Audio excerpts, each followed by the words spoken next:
নমস্কার বন্ধু। আজ অম্বুবাচীর প্রবৃত্তি, অর্থাৎ আজ থেকে অম্বুবাচী শুরু হচ্ছে। আর আজকের এই বিশেষ ও পবিত্র পর্বে আমরা আপনাদের শোনাতে চলেছি মা কামাক্ষার শক্তিশালী মন্ত্র, যা অম্বুবাচীর পূর্ণ লগ্নে শ্রবণ করলে জীবনে আসে কৃপা, সমৃদ্ধি, সন্তান সুখ ও সমস্ত তন্ত্রবাধা থেকে মুক্তি। অম্বুবাচী এক রহস্যময় বাৎসরিক উৎসব, যা মূলত মা কামাক্ষার ঋতুকালকে কেন্দ্র করে পালন করা হয়। এই সময় মা কামাক্ষার শক্তি প্রকট হয় এবং তার আশীর্বাদ কাটিয়ে ওঠা যায় জীবনের যে কোনো কঠিন সমস্যা।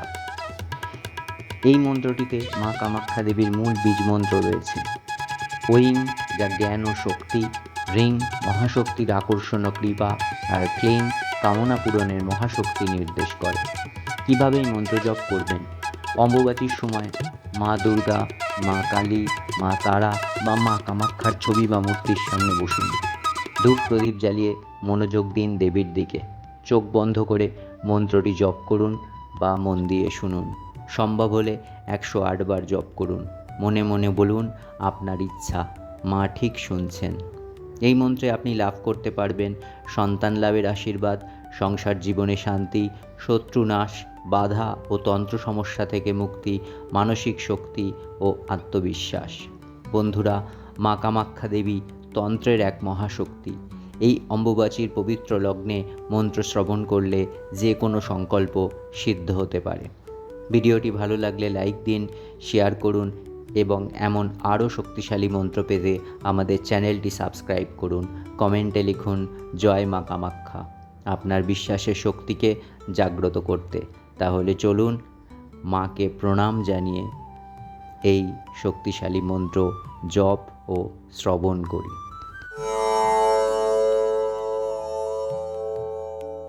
ওম ঐং হ্রিং ক্লিং কামাক্ষা মাতায় নমঃ।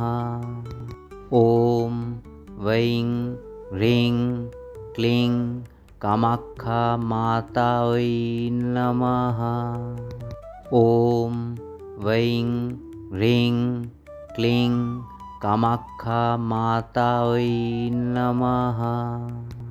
ওম ঐং হ্রিং ক্লিং কামাক্ষা মাতায় নমঃ। ওম ঐং হ্রিং ক্লিং কামাক্ষা মাতায় নমঃ। ওম ঐং হ্রিং ক্লিং কামাক্ষা মাতায় নমঃ।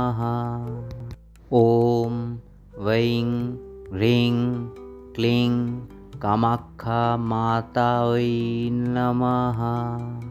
ওম ঐং হ্রিং ক্লিং কামাক্ষা মাতায় নমঃ। ওম ঐং হ্রিং ক্লিং কামাক্ষা মাতায় নমঃ। ওম ঐং হ্রিং ক্লিং কামাক্ষা মাতায় নমঃ। ওম ঐং হ্রিং ক্লিং কামাক্ষা মাতায় নমঃ।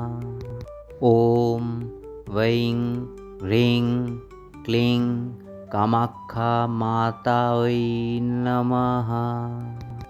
ওম ঐং হ্রিং ক্লিং কামাক্ষা মাতায় নমঃ।